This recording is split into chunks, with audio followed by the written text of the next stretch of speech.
You, John Fitzgerald Kennedy, do solemnly swear. I, John Fitzgerald Kennedy, do solemnly swear. That you will faithfully execute the office of President of the United States. That I will faithfully execute the office of President of the United States. And will, to the best of your ability.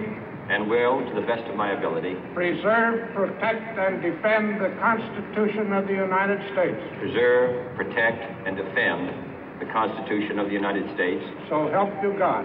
So help me God.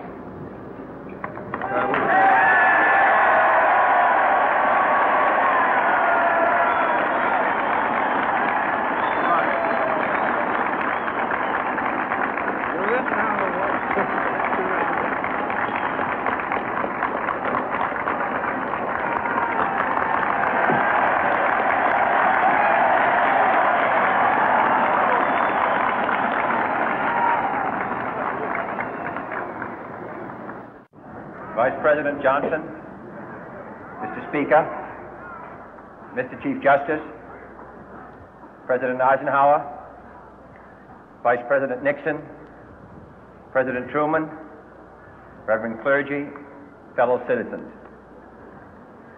We observe today not a victory of party, but a celebration of freedom, symbolizing an end as well as a beginning, signifying renewal as well as change.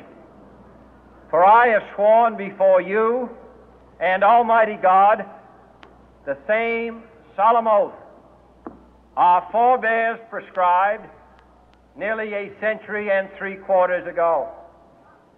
The world is very different now, for man holds in his mortal hands the power to abolish all forms of human poverty and all forms of human life. And yet the same revolutionary beliefs for which our forebears fought are still at issue around the globe.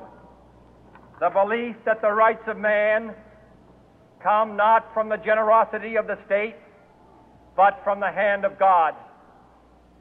We dare not forget today that we are the heirs of that first revolution.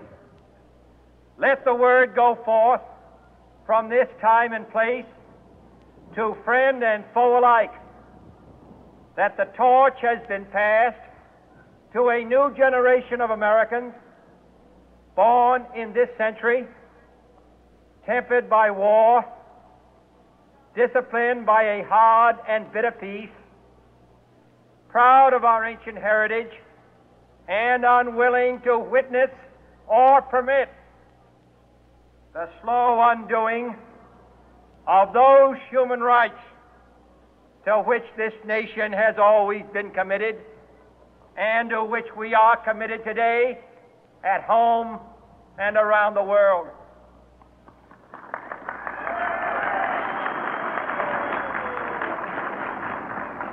Let every nation know, whether it wishes us well or ill, that we shall pay any price, bear any burden, meet any hardship, support any friend, oppose any foe to assure the survival and the success of liberty.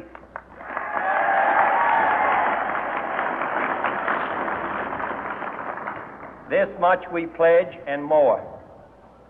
To those old allies whose cultural and spiritual origins we share, we pledge the loyalty of faithful friends. United, there is little we cannot do in a host of cooperative ventures. Divided, there is little we can do, for we dare not meet a powerful challenge at odds and split asunder. To those new states whom we welcome to the ranks of the free, we pledge our word that one form of colonial control shall not have passed away merely to be replaced by a far more iron tyranny. We shall not always expect to find them supporting our view, but we shall always hope to find them strongly supporting their own freedom, and to remember that in the past, those who foolishly sought power by riding the back of the tiger ended up inside.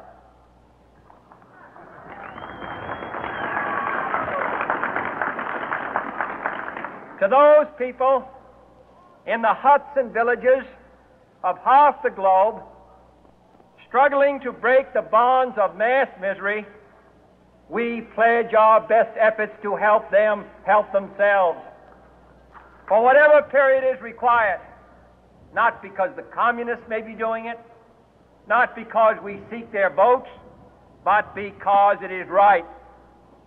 If a free society cannot help the many who are poor, it cannot save the few who are rich.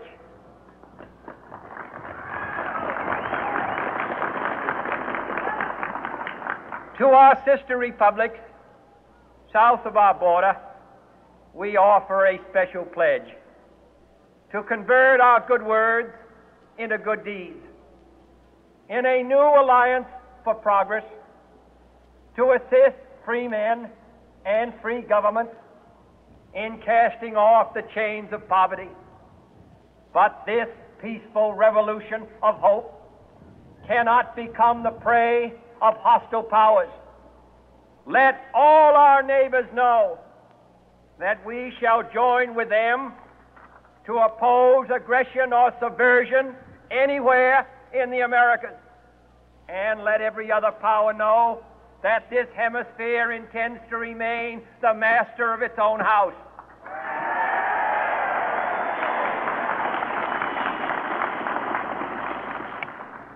To that World Assembly of Sovereign States, the United Nations, our last best hope, in an age where the instruments of war have far outpaced the instruments of peace, we renew our pledge of support to prevent it from becoming merely a forum for invective, to strengthen its shield of the new and the weak, and to enlarge the area in which its writ may run. Finally, to those nations who would make themselves our adversary, we offer not a pledge, but a request that both sides begin anew the quest for peace. Before the dark powers of destruction, unleashed by science, engulf all humanity in planned or accidental self-destruction, we dare not tempt them with weakness, for only when our arms are sufficient beyond doubt can we be certain beyond doubt that they will never be employed. But neither can two great and powerful groups of nations take comfort from our present course, both sides overburdened by the cost of modern weapons, both rightly alarmed by the steady spread of the deadly atom, yet both racing to alter that uncertain balance of terror that stays the hand of mankind's final war. So let us begin anew, remembering on both sides that civility is not a sign of weakness, and sincerity is always subject to proof. Let us never negotiate out of fear, but let us never fear to negotiate.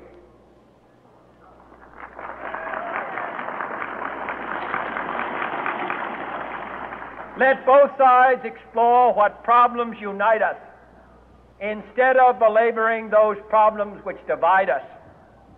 Let both sides, for the first time, formulate serious and precise proposals for the inspection and control of arms, and bring the absolute power to destroy other nations under the absolute control of all nations.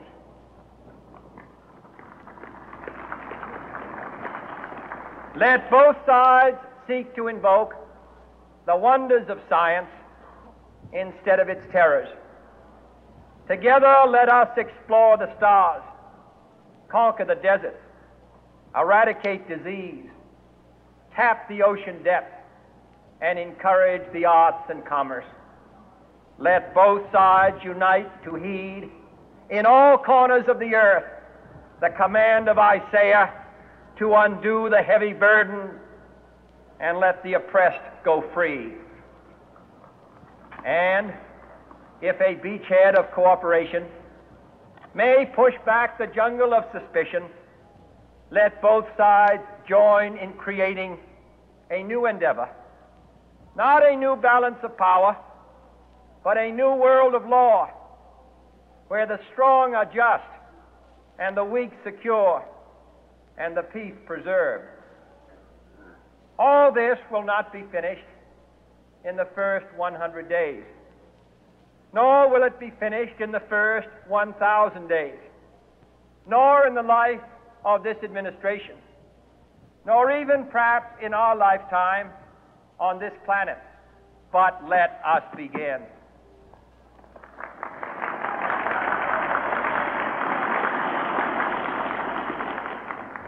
In your hands, my fellow citizens, more than mine, will rest the final success or failure of our course.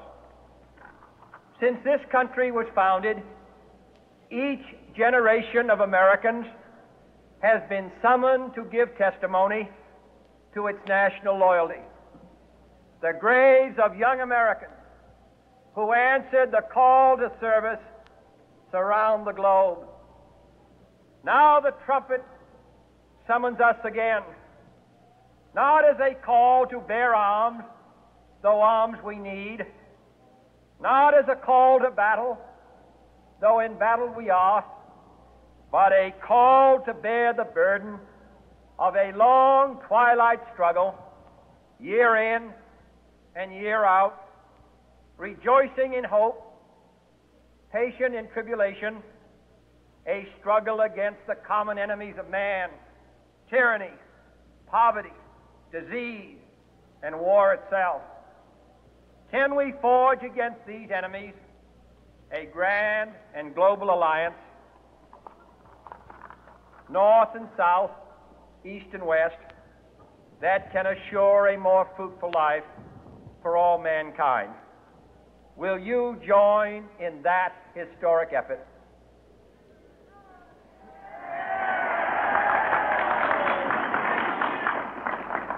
In the long history of the world, only a few generations have been granted the role of defending freedom in its hour of maximum danger. I do not shrink from this responsibility. I welcome it.